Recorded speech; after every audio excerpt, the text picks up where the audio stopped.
Welcome to the Dear Young Married Couple podcast. Today, Karissa and I are just going to have a conversation about how traveling helps your marriage grow. Yes, and if you've been following us on Instagram, you've known a little bit about our travels. We didn't share a whole lot because we're going to share that in this episode, and we will also share some photos on Instagram when we air the episode. Yeah. Well, we didn't share a lot because it was crazy. Yeah, it was constant.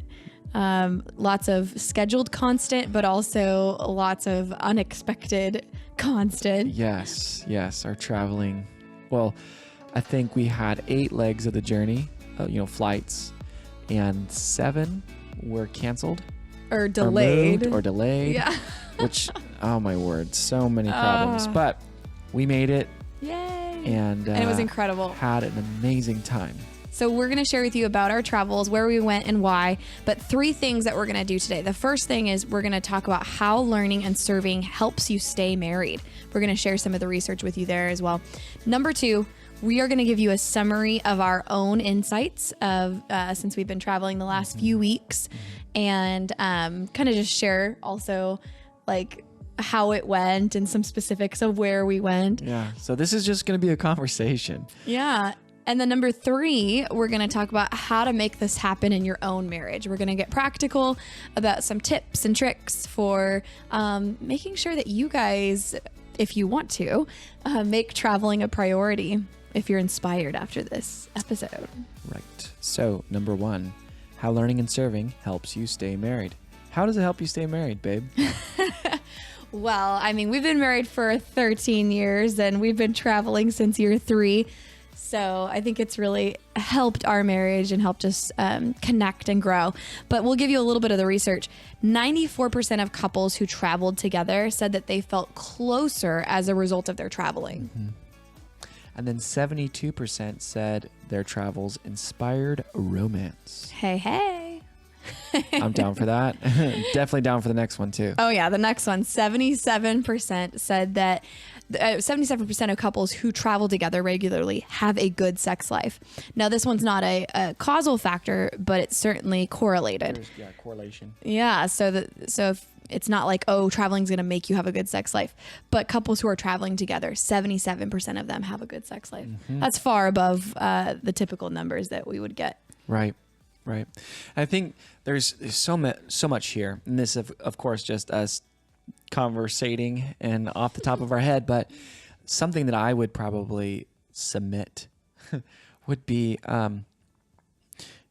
novelty is such an important aspect of marriage. Mm-hmm. It's very easy to stay kind of in this, merry-go-round of normality. Sure. With everything just looking the same, and you're just kind of on that hamster wheel. Mm-hmm.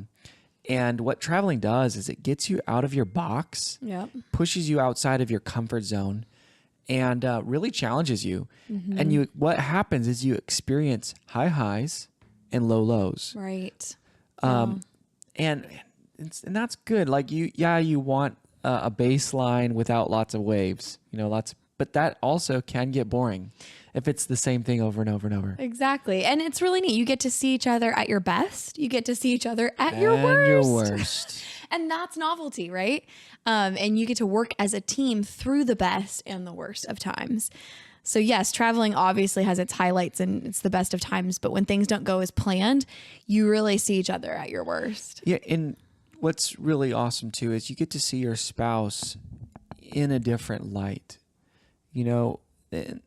I think it was Esther Perel said, your spouse is the most attractive to you, or desire is at its highest when you get to see your spouse in a different limelight. When they're shining. When they're shining. You see them through a new lens. Right. So when you're out of your comfort zone and you're standing in the square next to the Pantheon and you're looking at the beauty of what has been created, and you're also looking at the beauty of your wife, there is something that happens. It's just like, wow, it's wonderful to experience that. And then an artist from dinner the night before walks up with your art piece to sell to you, and you get to just experience like the quintessential moment of the Italian artist that doesn't speak a lick of English. Yeah.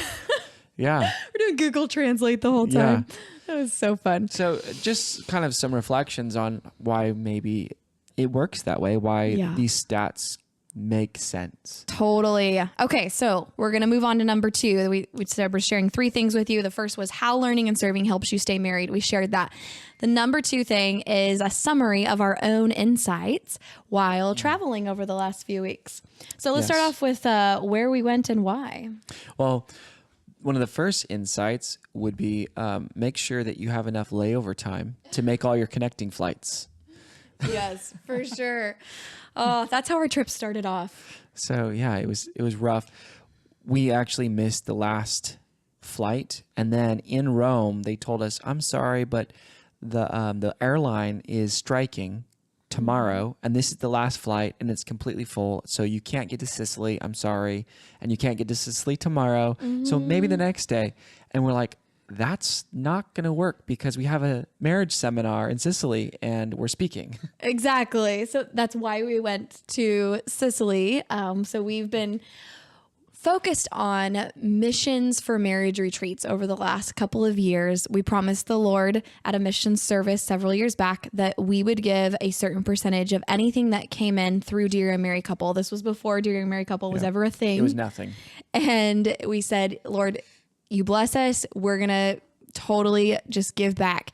And this was like above tithes and offerings, but it was just something that we said, we have a heart for missions. We want to give back to missions. And so we have committed this percentage. And so like we did Mexico last year and this year, we were going to do Sicily last year as well, but because of COVID, it was this year. And so we were going to do a missions for marriage retreat. So it was very heartbreaking to get there and realize that we didn't have a way to get into Sicily before the marriage retreat, at least via flight. Hey, we will be right back to our story about our travels, but I wanted to share one of my favorite brands with all the mamas out there. When I was pregnant and postpartum with my 2 kiddos, I loved KINDRED Bravely. And so when they recently reached out about sharing some of their clothing items, I was like, oh yeah, for sure. You guys, they sent me a black midi skirt that I have not gotten out of in the last couple of days, along with their Chloe chunky cardigan sweater. And it is so, so comfy. They're super nursing friendly and pregnant friendly. You can wear their clothes while you are pregnant and nursing, but also after. So like it's been 2.5 years since I've had a baby, but I have been wearing their clothes. And I also have some fun things that I'm looking forward to gifting to some of the mamas that I wore when I was pregnant and nursing. And one of them was the bamboo lounge dress. You guys, by far my favorite. I can't wait to gift that to a new mama. And I would recommend them. They are an awesome company that actually employs several work-at-home moms. I think like more than 24. And their mission and values shine through in the work that they do. So if you want to grab a KINDRED Bravely piece of clothing, I would recommend them. By far my favorite pregnant nursing clothing, and even after that. So you can go to kindredbravely.com and you can also get 20% off your purchase if you use the code DYMC20. DYMC20, and some exclusions apply. All right, back to our stories of our travels. And really, I have been pushing like, babe, we're going to do it. We're going to make it, super optimistic, until the last lady told us at the gate, I'm sorry, the flight is full. You can't make it. Yeah. And I was so sad. And then Chris is like, we got to make it. Well, and mind you, this was after, I think, 4 flights at this point, and every single one of them being delayed. Yeah. And so therefore missing the connecting flights, every single connecting flight. Running low on sleep. Yeah. We hadn't slept in 24 hours. It was quite the deal. So Chris is like, well, what about a train? So we looked up. We went to Termini Station and got on the train. Yeah. And took an 11-hour overnight train ride. Thank God it had beds. That was kind of a... So like when we say best of times, worst of times in the airport, but best of times when we're like, this train has beds. Yes. This is amazing. We're so stinking tired.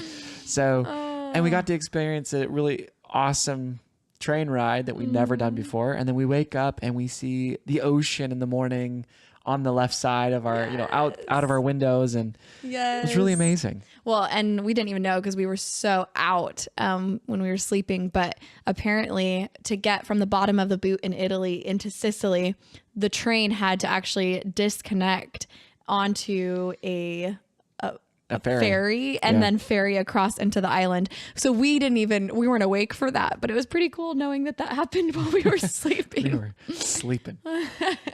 But it was really an amazing trip and seminar. It was really awesome connecting to these people that didn't speak our language. Yep. Maybe there was only a handful of people that could say anything really in English. I think 2 couples that we could really communicate with in English. But they were so thankful, and just seeing the tears at the seminar and the the experience of working with people, and it's outside of our comfort zone. Yeah, totally. Like even Adam tends to tell a lot of jokes at our retreats and seminars, and he would tell a joke and then the translator would be it doesn't work. How can I translate this? And he's like, it's a what? The what? And so Adam had to rephrase it to where it wasn't even funny anymore. It's quite the experience to do this.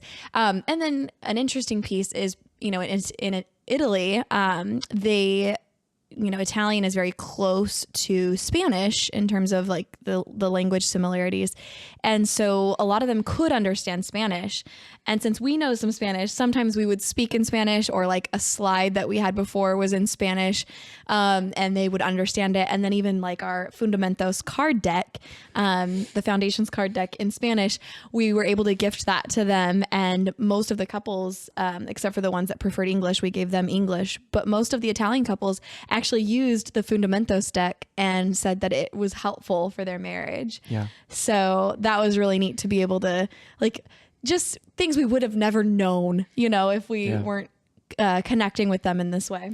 Yeah. And what's so special about doing missions too? And if you're listening and never done a mission trip, I would totally recommend you to get outside the country. It just makes you so thankful. Yeah. I mean, if I'm talking to you and you're in the U.S., but if you're not in the U.S., go somewhere else that there's always something that you can give. Well, and there are always people in need, right? This is a church that we just love the pastor of this church. We met him in Norway. Yeah, we were teaching a Hope Corps class in Norway. He was one of the students, and he and his wife have been pastoring this church now for 5 years or over that. I think it's 10. 10 years. Okay.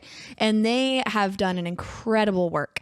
Even through the pandemic, they have been equipping these couples, and they likely would not have been able to host this event and have us out and all the, expenses. We brought our kiddos. And so to be able to commit this to the Lord and to know this is committed. This is not something that we even have to think about. We're just spending on it because this is committed to missions already. Yeah. It's such a rewarding feeling. That actually is just a tip I would give to people because, it could be difficult to give to missions, or unless maybe there's a big push for giving to missions, but there's something extra when you have a fund that must be given. Yeah. It's really fun and freeing. Totally. That you look for excuses to give, and you have to, right? And you always have it. So it's allocated to missions. So whenever you get a chance, you can do that. It's really amazing. So totally encourage couples, set aside money over your tithes and offerings to give. Yes. So we got there the day of. So that was on day 3 of traveling. We left on Wednesday. We traveled all day Wednesday, Thursday, Friday. We got into Sicily via train, and we were able to get maybe an hour nap at the pastor's mother-in-law's home. She's so precious, bless her heart. We couldn't speak any English to her either, so we were speaking in Spanish, and she understood a percentage of that. And Google Translate. And then headed out. Did you know if you write in Google Translate the app and then you hold it sideways, it gets big? We found that out. The words, you could see them easily. Yeah. So you just turn it sideways and it's like a little slide that, you can ask the question. But she was so amazing. She made us pasta with eggplant since we were vegetarian, and it was so good. We went and did the marriage retreat in a town outside of Catania, Sicily. Such a quaint little place. Yeah. I forgot what it was called though. Milo. Milo. Yeah. You know, it was crazy too because on Sicily or near Milo, there's a massive volcano that's active, and they say you could actually see the red, you know, the lava coming out at times. Well, there had just been, I guess recently, it had been exploding for like 4 months, and so like when you walk out, it looks like in Milo that there is like rock. It's but like okay, like so gravel, right? So the dust is actually black. Yeah. So when you go onto the premises where we had the retreat, it looks like it was landscaped like black rock, but all of that black rock actually just came from Ash. It's like the ash. It's really amazing. It was really amazing place. So we had the retreat there Friday night and Saturday. These couples were so incredible. We could go on and on about each couple, but it was neat. We got to connect with them and eat with them. By the way, in Italy, they don't do their dinners before the retreat. That's how we do it in the States, right? We meet at like 6 or 7 for dinner, and then after that we go into the seminar. Nope. Well, they do the seminar first, and then you eat super late. That's the culture there. Yeah, you eat at like 8:30, 9, maybe later. And then you have dessert after that. I don't know how they stay fit because most of them were quite fit, but lots of pizza and pasta. And just really neat people, very loud and like vibrant dinners. Yeah, yeah, totally. And also, if you're a coffee snob, for all you coffee people out there that are used to a certain type of coffee, take your grinder and your AeroPress and make coffee. Oh yeah, because all there is Nestle. Nestle instant coffee is their Americano. Unless you're all about cappuccinos. If you're all about cappuccinos, you will find plenty. They're everywhere. Yeah. But their black coffee is Nestle. Yep. Your American coffee is non-existent. Yeah.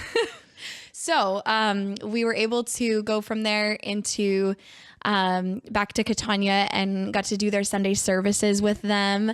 My parents got to go with us, which was such a blessing. They do children's ministry and Bible quizzing. And so they did a children's church with the kids and did a Bible quizzing, not a meet, but a Bible quiz, like a quiz with them, with translation by Davide, who did an incredible job. He did. And we got to do a family service. Adam preached on Sunday night we got a surprise from Dr. Johnny King and Nan, who we claim as family, but they're not really our blood family.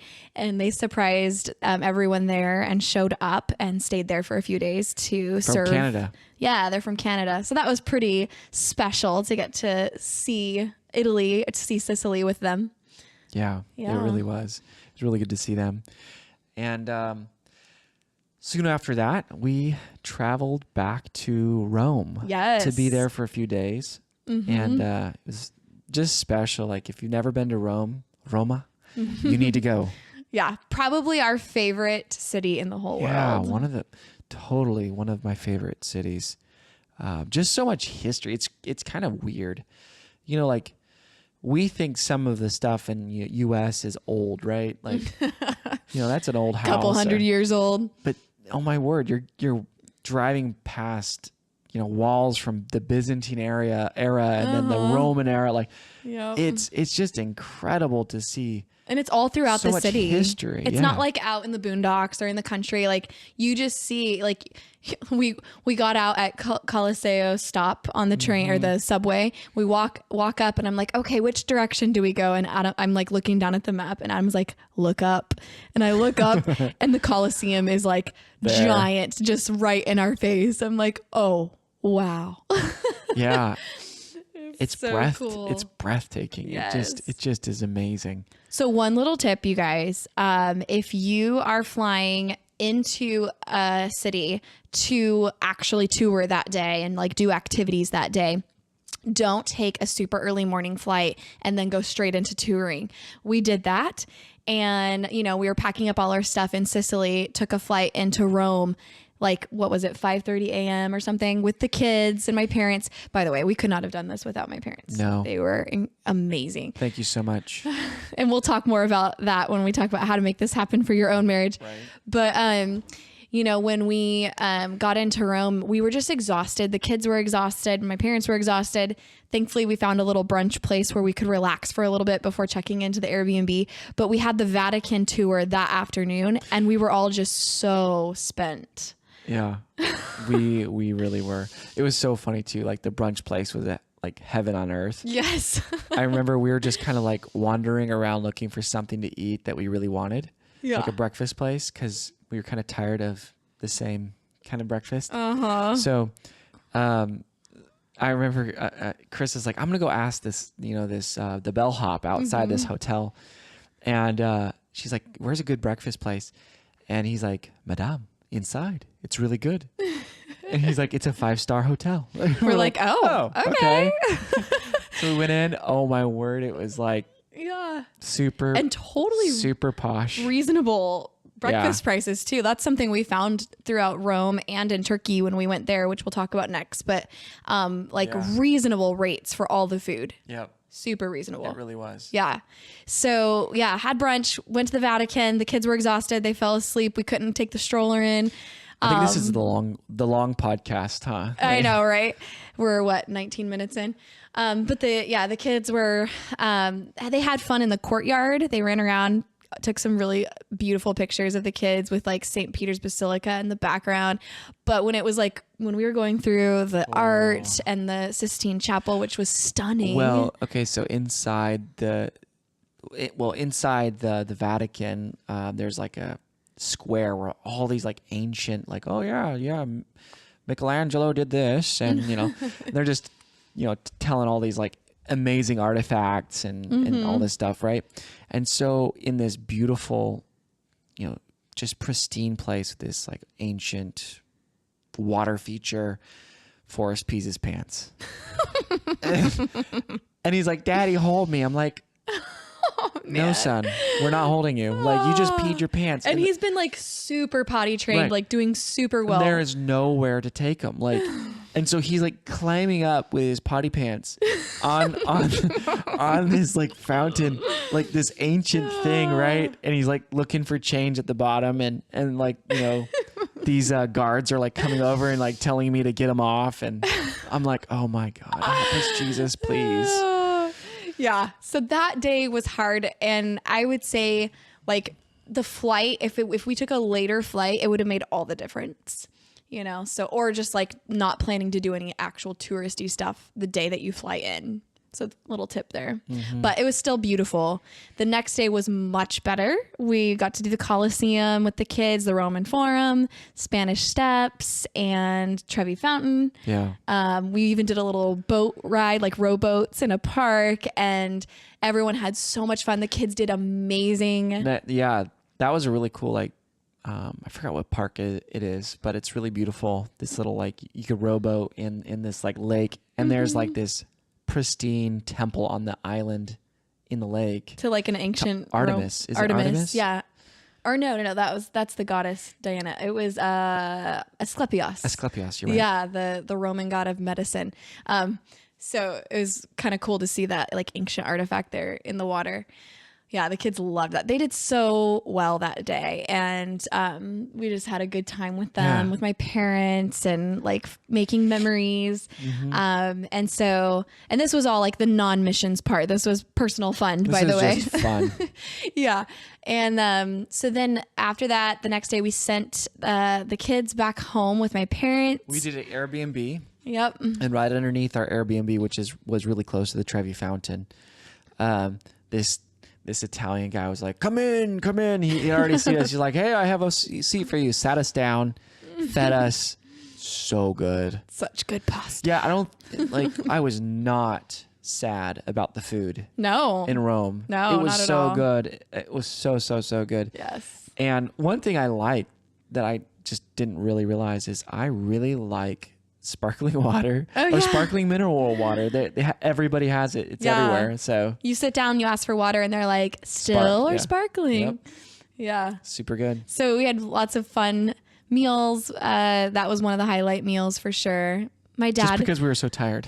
I know my dad bought us a rose. My mom, Super my sweet. daughter and I, it was really Yeah. sweet.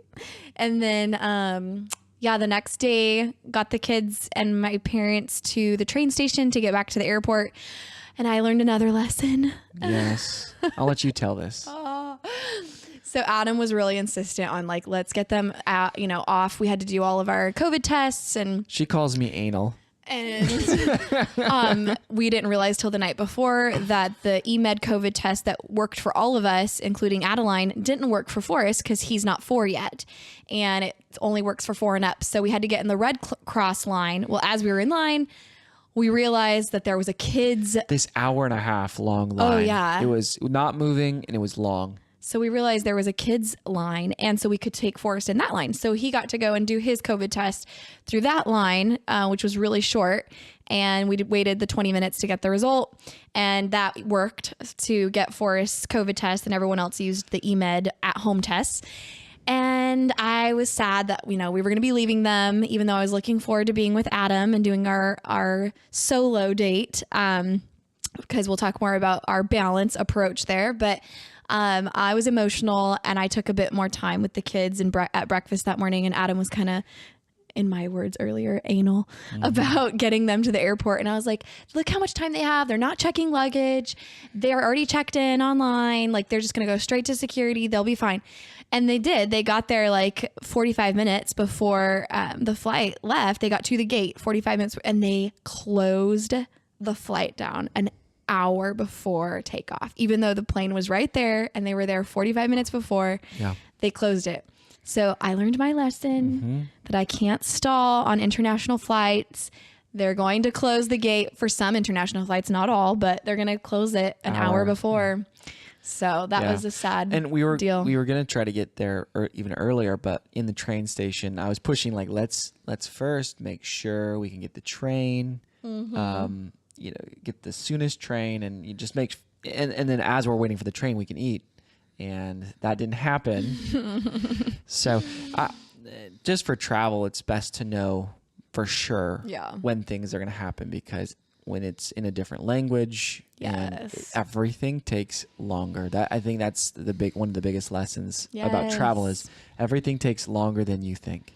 So I learned a lesson, and I had to take influence that day for sure. After I was super emotional about leaving the kids, I had to also be super emotional about the fact that Adam was right, and that we needed to have gotten to the train station and them to the airport earlier.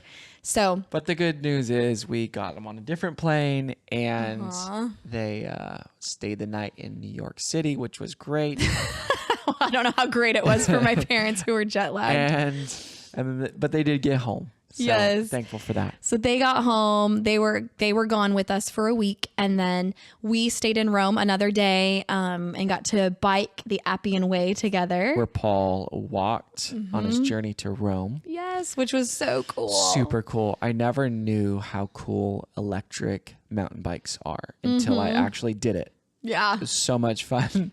Like we did 13 miles on off pavement. So on cobblestones, but also on trails, looking at the history, looking at the ancient aqueducts way out in the country. So we got to see the Roman countryside.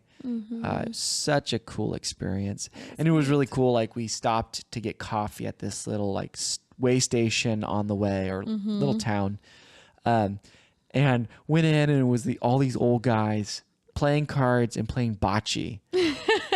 And just like super classic. It was neat. Yeah. Stuff you wouldn't see if you were just touring without like the local aspect. So that was special. And then Adam planned a really special date for us. And we got to go to this little restaurant in like a really unassuming place. And it was super late at night too. I was like, babe, why is our date so late? Like I think it started at 9 p.m. and our reservations were like 8:30 p.m. And I didn't know, but it was because there was a live jazz band there and they were so good. And Because I dig jazz. they invited Adam to come up and play when I told them that he played piano. They asked if we played instruments and I was like, yeah, Adam plays piano. And they invited him to come up and play and he would not play. No, because these guys are incredible. And I so haven't, are you, babe. I haven't practiced as much as I probably You should. dig jazz. You could have played some jazz with them, but he didn't do it. But it was really neat. We didn't know. I wasn't in performance mode. I was in chill mode. Yeah, that's true. So this Italian artist was sitting behind us and painted us from behind as we watched the jazz band, and we didn't even know. So it was really cool. But, of course he wanted to sell it to us and we gladly, we wanted to buy it, but we didn't have any cash with us and he didn't take card. So he met us at the Pantheon the next morning before we flew out to go to Turkey, and we paid him then. So we got a cool little picture that we'll post on Instagram with him. And that was a special moment. Yeah, it was a lot of fun. Yes. Thanks And- for planning that date, babe. Yeah, you're welcome. It was fun. It was. It's always, I've learned that Karissa likes to be surprised by a date and wants me to plan it and put effort into it. I'm normally like, go with the flow and like, hey, well, what do you want to do? And she doesn't like that. I So like him to plan it. I'm learning. And he did it, and it was super special. So then we traveled. I hope we're not like just mumbling for you guys or like just rambling. I hope you guys... I know. Hopefully you're engaged, Yeah. but we had lots of people You say know, like, turn you it haven't- off if you're not engaged, okay? right? Yeah, we had people say like, you haven't told us about your trip. Like, you didn't post much. So here we are telling you are. about our trip. This is it. Yeah. So then we flew to Turkey, Istanbul. And that was awesome. We got there late that night and had somebody pick us up. We don't know any Turkish at all. like zero. And we know how to say thank you. Teşekkür ederim. Teşekkür ederim. Teşekkür ederim. We learned that while we You were guys, there. all you Turkish speaking people can correct us. Tell us that that's right. But then we went to the hotel and were completely surprised that the tour company that booked us in this like 5-star palace on the Bosphorus Strait. Yeah. Like directly on it. We could see Asia we were in Europe, but we could see Asia from our balcony. And it was like mind-blowing like service and stuff. I'm like, wow, I could get used to this 5-star stuff. Which, by the way, this was through the Premier Bible Lands Tours, which is Dr. Johnny King and Judy King. They coordinate that. They're out of Calgary, and they just did not disappoint whatsoever. They were incredible, from the hospitality and like bookings all the way to their knowledge and teaching. This was a study trip for us of the 7 churches of Asia. Yeah. A while back, we did Israel. That was front through your school. Yes. For my doctorate, we had to either take another course in Missouri, or we could go to Israel for a month. Yeah, so we chose Israel. So this was like 2015. It was then actually where we decided, when we travel, we really want to learn. Yeah. It's not just about going to big cities. It seems like you're always going to find Gucci and Chanel and Louis Vuitton and all like all the stores that everyone recognizes. And then, of course, your Nike and all this other stuff.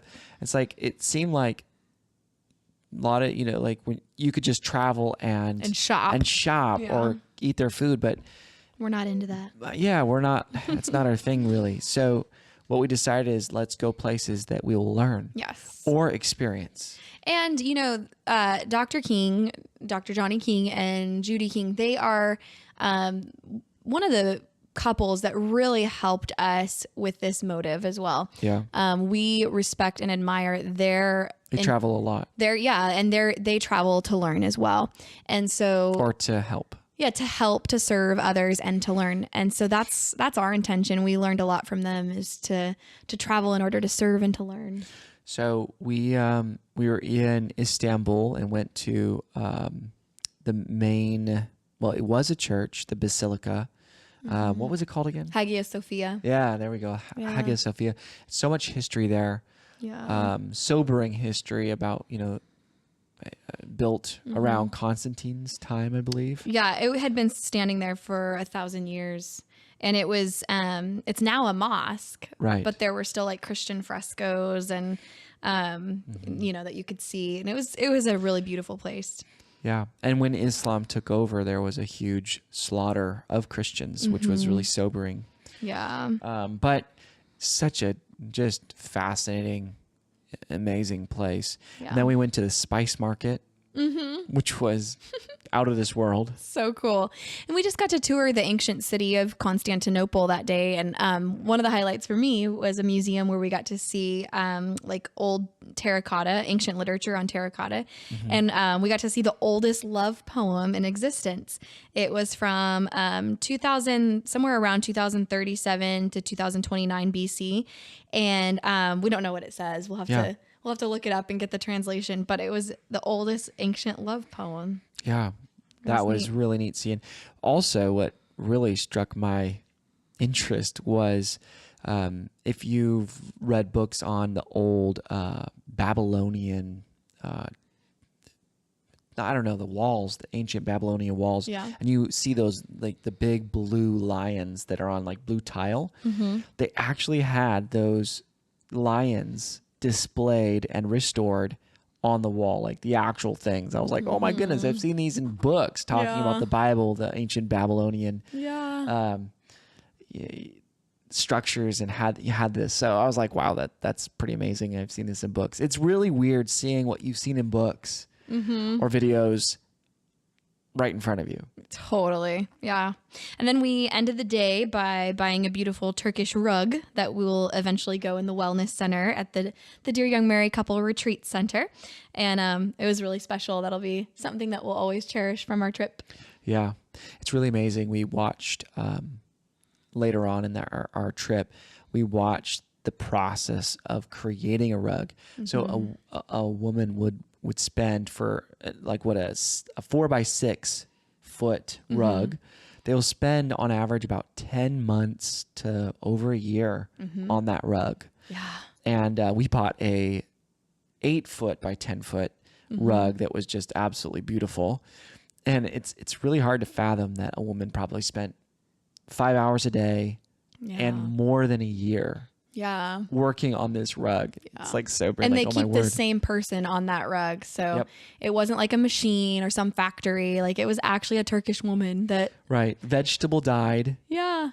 Fabric, and 60 years old. Yeah. It's super cool. Super special. It was really interesting, being there, watching the craft, watching the art actually take place. We actually watched some women actually weaving on I don't know if they would call it a loom. Yeah, a loom. Did they call it a loom? I think so. Okay. So I know that works for other things, but yeah. But that was just super, super interesting. And watching how silk is harvested from the silkworm cocoon, and oh my word, so many things that we learned. But I guess the main thing that we went for was touring the 7 churches which are in Asia. Yes. So actually the next day we went to ancient Nicaea, where we traveled through Bithynia, where Paul and Timothy tried to go, but the Spirit suffered them not. But the Spirit did not suffer us anything. So we went.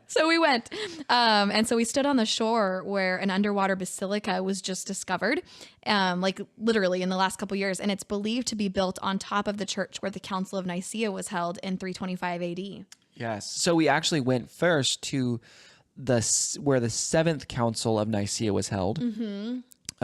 Walked through that ancient place. It was really neat. It looked like way off the beaten path. I don't think a lot of people go there. Because the Muslim men were like looking at us like, what are all these people doing? Like walking through our mosque. And then we walked out to the shore, where they told us, actually, the tour guides told us they don't know where it is. But one of the people, Jamie, had a drone. And so he flew the drone and found this area where it was very clearly a church. A basilica. And then we looked it up, and they actually had recently discovered this old church underwater. Yeah. And they said this is where they think the Council of Nicaea was held. Yeah. In 325. Underneath that underwater one. And it's they're trying to open actually like an underwater museum. So all you scuba divers out there. Yeah. So we went to ancient Troy that same day and got to see a blast from the past. Yeah, there were 9 layers of archaeology there. And although much of the newer layers were destroyed, but there were still like ancient walls and gates and a ramp, theater. Stood next to a wall that was dated back to 3000, I believe, 3000 BC. So crazy. Which is just incredible. Yeah. It was, really so amazing. Cool. So then the next day we began the day in Troas where Paul had his Macedonian vision. And he also had stayed there for 7 days when he returned from Macedonia and preached until midnight. People talk about that being his longest sermon when Eutychus fell asleep and fell out the window. And then Paul continued talking until the morning in Acts 20. The dangers of preaching a long time. And then Paul preferred to walk from Troas to Assos, and it's about a 20-mile trek. And we took the trek by bus, even though Paul preferred to walk. But you read about that in Acts 20. And so we got to go to Assos, and there were pretty impressive remains there that were built on top of an acropolis overlooking the beautiful harbor. Yeah, that was absolutely gorgeous. It was a small walk all the way up to this like overlook with this beautiful temple. And it actually was said that Aristotle taught there. Yeah. And there was a big temple to Athena at the very top of it. And Paul met his traveling companions there and sailed to Mytilene on an island across the way that we got to see. And so that was all in Acts 20. And then he talked to the Ephesians at Miletus in Acts 20 as well. And we'll talk about that at the end of the tour. Yeah. Yeah. So, and then we went to Pergamos. Yes. Which I think Pergamos was one of the more sobering places that we went to. It was very late at night.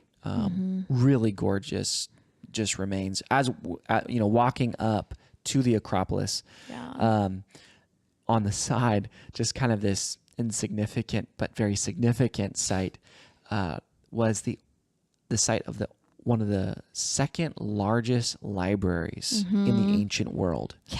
Which, I mean, Aristotle would have been there, I would think.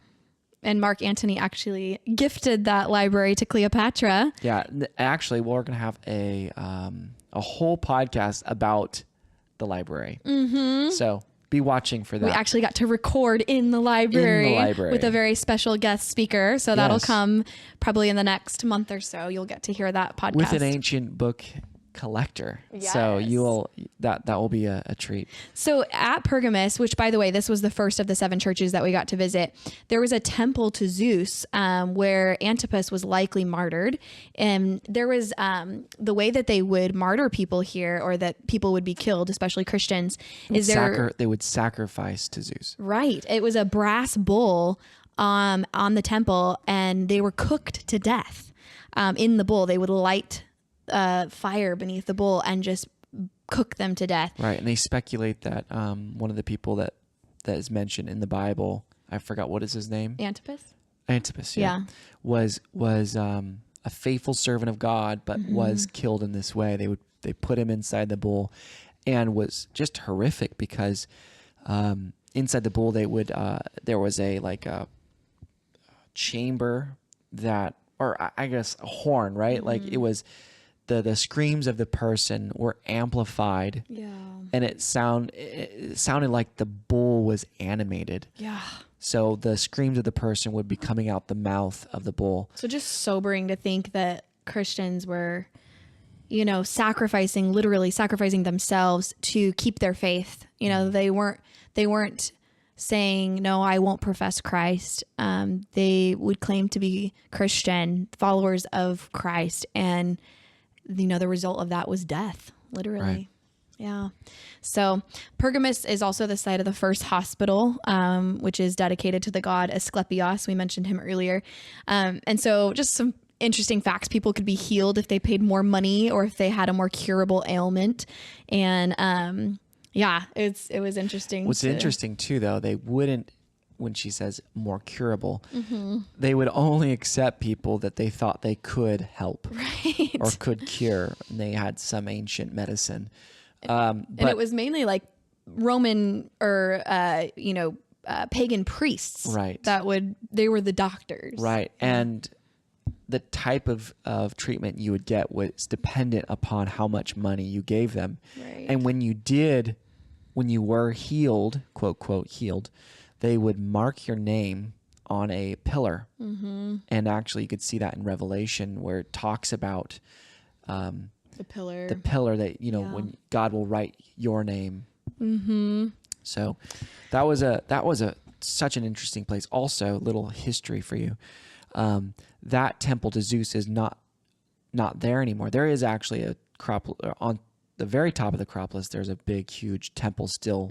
Most of it's still standing, but the temple to Zeus, a little bit farther down the hill, is not there anymore because a German archaeologist uncovered it and actually took the whole thing back to which is called the seat of Satan, actually, in Revelation, referring to this temple of Zeus. But they took the seat of Satan back to Germany, and Hitler took his inspiration for his grand stage, the night stage that you can see in his propaganda videos. That was actually modeled off the seat of Satan that was taken from Pergamos back before It's just World War II. fascinating, but sickening and sobering. Yeah. Yeah. And then It shows you that the seat of Satan was still functioning. Right, exactly. The next day we got to visit 4 of the 7 churches. We got to visit Smyrna, Thyatira, Sardis, and Philadelphia. And Smyrna, we started the day there, walked through the beautiful agora where goods were sold. And again, if people professed Christ here, they couldn't be in the guilds, the unions, which means they couldn't work, they couldn't buy, they couldn't sell. And that's why Jesus said that they were poor, but rich in the spirit. And so they were commended in the book of Revelation. Smyrna was commended for holding fast to the truth, even in the face of persecution. Yeah. We better speed up, huh? Yeah. Okay. Thyatira. Thyatira. Go ahead, babe. Okay.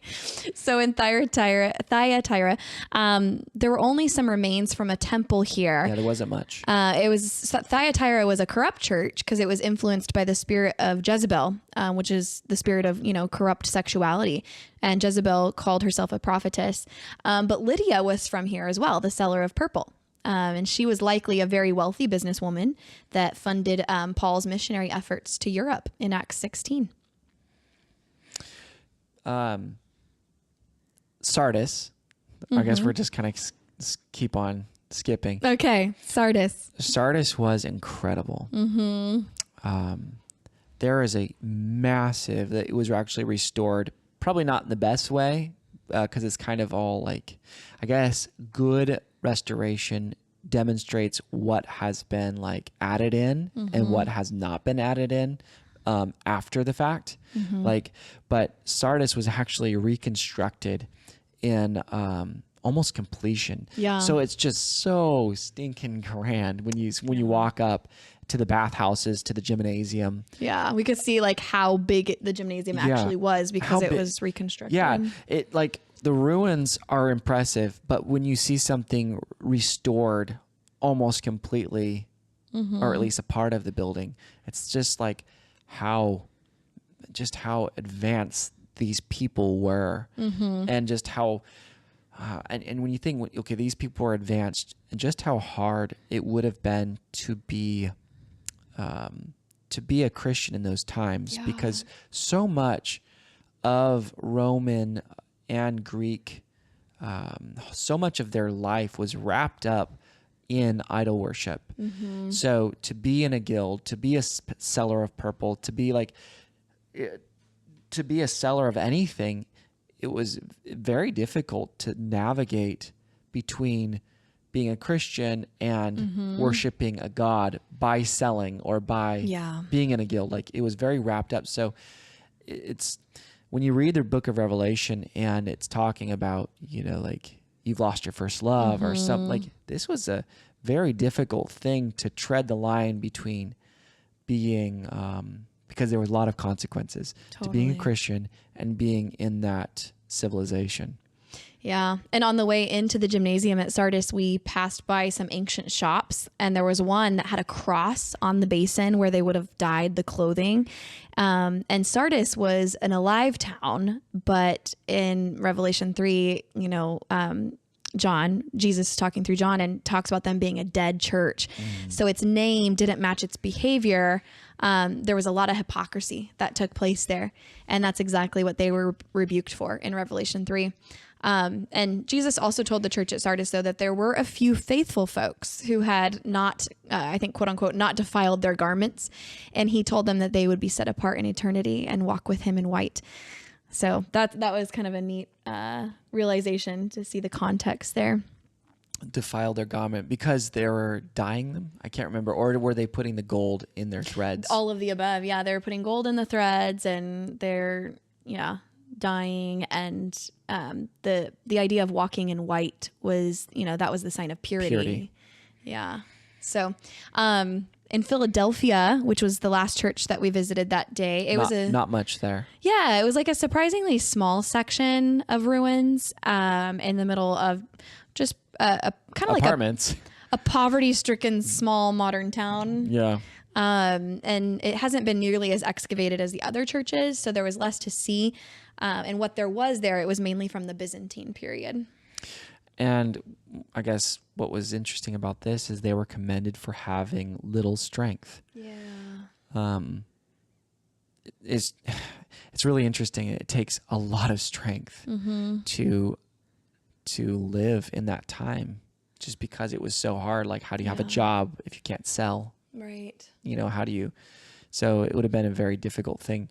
But that all that strength, they didn't have a lot of strength, probably left after fighting so hard for life. Yeah. The letter to the church in Philadelphia was one of the only 2 letters to the 7 churches where there was no rebuke. And, obviously they were commended for their having little strength. And it's really neat. Jesus claimed them as his own 3 times in Revelation 3:12. And there were several pillars from a Byzantine church there. And in one of the ways that he claimed them was talking about, writing them on the pillar. So, even though this was before the Byzantine church, but I'm sure there were lots of pillars there before that as well. So after reading Revelations as many times as we did, one thing that really stood out was the fact that God over and over and over says, I see your works. And also too, even though we kind of bashed those churches, they were going through so much. The fact that God was actually sending them a letter says that God saw something that, things could turn around. Right. And we know that the gospel did not die with those churches, even though there are not churches there anymore. We are professing Christians, right? We are changed by what these people did. They sent the gospel into the far reaches of the world, and that's why we're benefiting from it. But it was just simply incredible being in where the gospel was, spread. Yeah, totally. The next day we got to visit Colossae, and I was truly inspired there. So here's the irony. There's a tell, like a mound, and it's completely unexcavated. There's not one thing that you could see there other than just a hill where Colossae was. And you could see random pits where treasure hunters had dug, looking for treasure. Non-professional archaeologists that would just go and dig a little bit. But, Colossae was the site of a main trade route, and it was a road that connected several of the ancient cities that we did visit. So the gospel probably arrived in Colossae from Paul's preaching at Ephesus on his 3rd journey.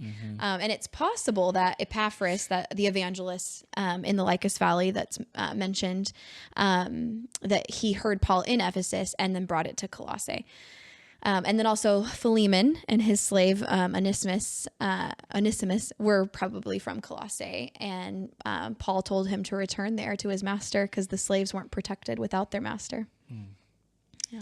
The next church that we went to was Laodicea. Yes. And Laodicea was incredible. It was really lots and lots and lots of Laodicea has been dug up. Well, yeah, I mean, it looks like a lot, but it's really only 20% of the city. Right, but lots comparatively. Totally. Yeah. And I think they've only been excavating there for 20 years compared to like other places where they've been excavating for 100 years, Yeah. you know? Yeah. So we actually walked in and found where a house church was. Yes. And I think so we're doing a lot of this off of memory. So Yeah. you have to excuse us if we don't cite things correctly. But I think Laodicea in Revelation, I guess I should have my Bible open, but oops. Where he says, I stand at the door and knock. That stood out to me because on this main road in Laodicea that's been uncovered, there's a road, and you turn into these houses along this road, and I could just see maybe God was saying this, that I stand at the door and knock. Laodicea, the people were having church inside of houses. Yeah. And there are about, I think, 20 churches. Well, they had uncovered 16 so far. Sorry, yeah. So 16 churches were uncovered. And so one of the churches could be identified by this small cross carved inside the door. That's how we know it's a church or a house church. So the church, there was so many Christians in this city, a massive population of Christians were here having church, but yet God says, you're lukewarm. Right. So they're having church, but they were lukewarm. Yeah. And it was neat to see learn about the symbols of conversion and identity. Like Adam talked about, there were crosses everywhere, and, menorahs, and Jews who had converted to Christianity would, there was a menorah, but then they would put a cross on top of it. Right. Well, to mark if they were Jew, they would put outside their shops, they would put a menorah. But then if you were maybe not so wealthy, they would just scratch out the menorah and put a cross over the top of it. Well, if they converted to Christianity. Right. If they converted, yeah. And we also saw the original Christian symbol on the floor outside of the house church, indicating that it was a church. And it's interesting. That was actually, of all the 16 churches found in Laodicea so far, that's the only house church that they have found. So could it be Nymphosis Church in Colossians 4:15? Very well could be. We don't know. I mean, it could be. We also saw several shops with the menorah, the cross, and it was neat to see just the symbolism. I think it stood out to me there. There was also a huge theater there with shops outside the theater, and many of them Christian. And Pastor Walker, one of the speakers that, taught on our trip, shared that in Rome, which possibly the same here as well, Christians were often tortured or killed at the theater, and the family was forced to watch. And so if they showed overt signs of grief, they were also taken into the theater for torture. Well, they would know that they were Christians. Yes. If they showed lots of sign of grief. So they would have to hold it together until they walked outside the theater to the shops, where often a Christian shop owner would take them in and hold them and let them cry and grieve. While other Christians filed in and blocked those grieving people from view. It just shows you the place that we could have to, help grieving people. It shows you the heart. And talk about business as ministry too, right? Yeah. They're in business as shops, but they were also ministering. Right. You know that was a strategic thing for those people. It was probably expensive to have a shop so close to the arena, and yet they would do it so that they could protect their brothers and sisters in Christ who were grieving, who were going to show signs of grief, watching people be brutally murdered inside of the Colosseum or inside of the theater. Yeah. Laodicea was clearly a very rich city. It had some main industries there, like black wool, banking, medical. Specifically, there was a store that was, they had like a powder for eyes and ears, a salve that was used. And in 60 AD, there was an earthquake that occurred, and it damaged the cities in the Lycus Valley. And Rome offered to help them all, like fund them to rebuild the city. But Laodicea was so wealthy that they didn't accept Rome's help. So it was neat. We got to see the names of wealthy people carved into the agora pillars, indicating that they funded, part of the rebuilding of the city. Well, because there's lots of volcanic and lots of earthquakes there, so it would knock the city down, and the wealthy would just rebuild. And despite its wealth, Jesus called Laodicea poor, among other rebukes. He called them lukewarm. They were practicing Christianity, but their spirit was cold. They were poor. They were blind. And Jesus used language that they surely understood. They had hot and cold water flowing into the city, making it lukewarm. They had expertise in healing eye diseases. So he was using language that was familiar to them. He had no commendations for Laodicea, but he definitely had hope of their repentance, or he wouldn't have written this letter to them. Right, because not every church got a letter. Right. I think that stands out to me. God actually had hope for that church. And who knows? They could have really received that letter from God and said, or from Jesus and said, okay, let's return back. Let's do right. And he said, and I love when Pastor Walker told us this, he said that he loved them. Even though he had all these rebukes for them, he told them he loved them, and he stands at the door and knocks. So it's still an open invitation, even if there are lots of rebukes. He rebukes you because he loves you. Yeah, he rebukes out of love. Yeah. So we went to Hierapolis that day as well. We won't talk a whole lot about that. It was neat though, walking through like the graveyard at Hierapolis and then seeing the salt. What do they call them? Salt. Not sure. Like. Can't remember. I don't know. Baths. There were salt baths, and also like, I don't know. I forget what they call them. But, Colossians briefly mentions Hierapolis when Paul says that Epaphras, the evangelist, greets them. But yeah, it was really neat to see, the white, I think it was like mineral hot springs, but it was calcified. So it was really, really pretty. That was a neat, very interesting place. Yes. That's for sure. Look it up. Like amazingly huge salt crystals that are calcium deposits that turn white. And it looks like snow in the desert. The next and last place. Oh my goodness, we're going to go over an hour. Yeah, we are, but it's okay because this is the best. Ephesus was incredible. That was the last church that we visited. Yeah, Ephesus has been restored for the last 100-something years. I don't know if the restoration has been It's been that being long, worked on though. Yeah, like, excavated for that long. Yeah, I can't remember. It's been a long 100+ long years, time. yeah. But yeah, Ephesus is incredible. It was spectacular. It really was amazing. And just to know that Paul preached there for 2+ years, 3 years, and that John walked those same roads. It was such an inspiring experience. Standing in the library and then walking from there into the agora where the people, when they members shouted, it was all planned, right? Like shouted, great is the God. Great is Diana, the Ephesians. Yeah. And where they would have went out of the agora, which was the common selling place, the marketplace, and where they would have funneled out, and very clearly what road they would have taken. Very close, just a stone's throw away. I could have thrown a stone. Yeah. And went into that theater. The theater sat, I believe, 20,000. Yeah. 20 or 25,000, I think. Yeah. I can't remember, but a lot. It was really amazing singing inside of that theater. Yes. Just incredible to imagine. Okay, we're standing where this all took place. We sang "How Great Is Our God." Yeah. Well, I couldn't think of any other song. Everybody was being super shy. I was like, okay, this Muslim country needs some Jesus. It was cool. The acoustics were neat there too. It was. And something that stood out to me there is that Paul used wisdom in his apologetic. Yep. He had made friends with the students and teachers in that area.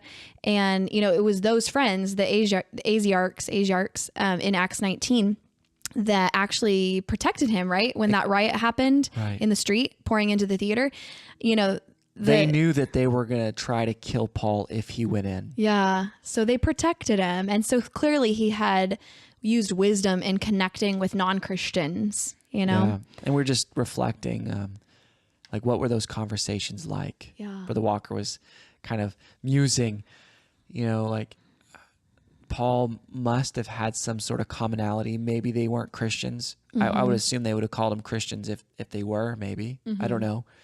But formed friendships deep enough where they protected Paul from certain death. So it's just really interesting, like what a friendship can do. Yeah. And especially friendship in high places. Right. Yeah. And we got to see the houses of the senator and lots of fascinating insights going through the houses. But just to think, you know, this was the town where Paul laid his hands on people and they received the Holy Ghost, speaking in tongues. Acts 19, you know, they were baptized in Jesus' name. The synagogue there hasn't been found yet, but only a fraction of the city has been excavated. It looks like an entire city. Yeah. But as we left the theater, we walked down the port road where Paul and John, and perhaps Mary, if John had Mary there, they all walked down that road. Yeah, which is lined by pillars, which where they would have held torches, because Ephesus was a port city where lots of goods were brought in. And when God says, you know, I will remove your lampstand, he's talking about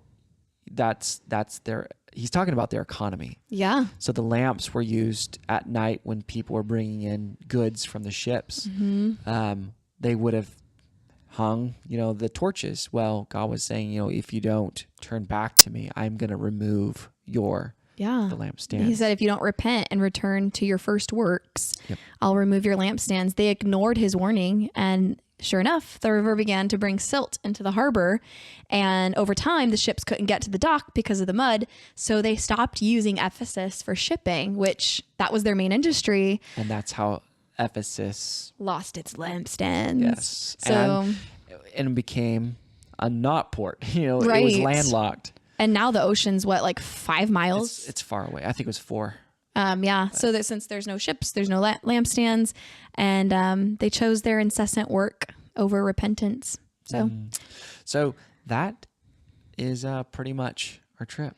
Yes. And then we closed out at Miletus. Oh, yes. Yes. My goodness, I loved Miletus. That was incredible.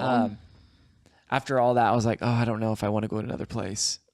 But then we went to Miletus, which was another actually very well preserved theater. Yeah. And it was really neat because lots of it was still standing in these gigantic, like underneath the theater, gigantic tunnels that would lead you into the theater. And I guess I had a moment there. It was really interesting, you know, because everybody kind of fanned out, you know, spread out, and we're just kind of exploring because it was very empty and nobody was there. And it was like, oh my goodness, I just want to go explore this place. Was incredible. But on our way in, our tour guide pointed to these cages that were built into the walls underneath the stadium. And he's like, this is where Christians would have been kept for killing. Yeah. Where they would have faced gladiators in the auditorium, you know, to the shouts of the crowd. And I went back and sat on the steps on the edge of the theater in a tunnel, and just looking down this sunlit passageway, or kind of barely sunlit passageway, and just thinking of like, this is where people laid down their lives for their belief that Jesus Christ rose from the dead, and they're willing to sacrifice everything for it. And what's so sobering too is when the parents would be killed, the kids would be sold into slavery. And it wouldn't just end with them dying. It wasn't just a closed chapter. Okay, we're done. But can you imagine that the risk, the worry for standing up for what you know and what you believe is true? And just an encouragement to you, like, stand up for what you believe is true. And if you're struggling and doubting, doubt toward faith. Look into the resurrection. because it's founded on history. It's historically sound. Yep. So this was quite fitting that we did our farewell here, the end of our trip, because that's where Paul gave his farewell to the elders of the church at Ephesus. He told them, I'm not going to go into Ephesus. I want you to come out here to Miletus. And he said goodbye to them. And it was a really emotional goodbye that he had. I mean, there were tears. And it was really touching to hear Dr. King and Pastor Walker discuss Paul's farewell speech there from the perspective of pastoral transition and to feel the emotions involved. It was really, really special. Also, the last words that Paul spoke there before he prayed for them is he told them, quoting Jesus, he said, "It is more blessed to give than to receive." And boy, did they. Right. So I hope this encourages you.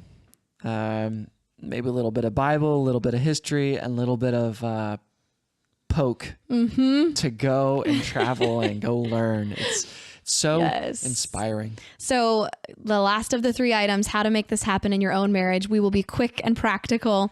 We've already talked about saving for travels. In our case, we saved as a missions fund, not for the learning part of the 7 churches of Asia or the vacation part of it, but we saved for, the Sicily part. And, that has been, a blessing for us, and, we're blessed to be a blessing. So save, whether it's to serve or to learn, have separate accounts for both of those. And that's how we've done this, having an account to serve through missions, and then an account that we save for, going to travel and learn.